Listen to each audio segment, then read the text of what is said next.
Okay, really quick, I'm getting gas, so I figured I'd make a video real quick. So is scrapping worth it? Okay, and I just wanted to make a very clear video on this because I feel like there's so many people that dances around it. Unless you're making more than $150 an hour for overtime, I would say the scrapping is worth it. So this is $300 payment I just got. So look at the prices, electric motors. So that's a literally electric motor, not torn apart or nothing. Okay, these are the prices that I got for them. Okay, will it be the same where you are? I don't know. But here's what I did. This is 2 years of scrapping. Okay, now you're saying, oh, 2 years, that's a ton of time. Okay, I cut out a motor, I put it in a bucket. Cut out a motor, put it in a bucket. Get a big motor, put it in my shed. Get an evap coil, put it in my shed. Get an evap coil, put it in my shed. Okay, it takes me 30 seconds to walk to my shed.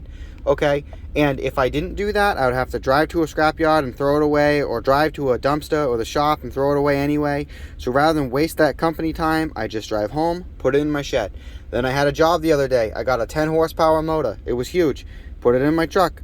Okay, my company's totally okay with you scrapping. Okay, don't scrap if your company's not okay with it. Okay, so I had this big giant motor in my truck. I had to go to a scrapyard at this point, so I went to my shed the night before, took out everything out of my shed, put it in my truck, drove to the scrapyard in the morning, dumped off the motor, and while I was there, I dumped off all the scrap that I've accumulated for the past 2 years. I made $300. Probably took me about 2 hours of work in the past 3 years, maybe 3 hours at best. So at best, it's $100 an hour. You know, I mean, at best, it's like $150 an hour. At worst, like $100 an hour, maybe $75 an hour. Okay, for my time. But I don't tear anything apart. I just give them whole motors. I give them evap coils. I don't cut off the fins. I give them valves. I don't separate anything. I just say these valves are brass. These valves are aluminum. This coil is aluminum. This coil is aluminum. Half of it's aluminum. Half of it's copper. Okay, I just give them the whole thing. I don't separate anything. I'm not going to be in my shed for 3 hours a night with a grinder grinding stuff apart. If it's worth it, if it's copper, if it looks like it's expensive, I keep it. So condenser fan motors, I put them in my shed. evap coils, put them in my shed. EPR valves, put them in a bucket. TXVs, put them in a bucket. Little pieces of pipe that like come off, I put it in a bucket. That's it. I don't cut anything apart. I don't tear anything apart. I just give them the stuff as wholesale and they take it. And yeah, so I made $300 in 2 years just doing that.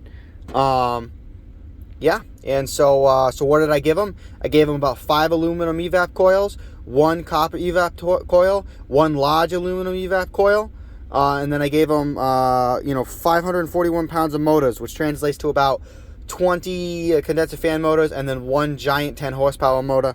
I gave them like 2 or 3 EPR valves, a couple TXVs, and yeah.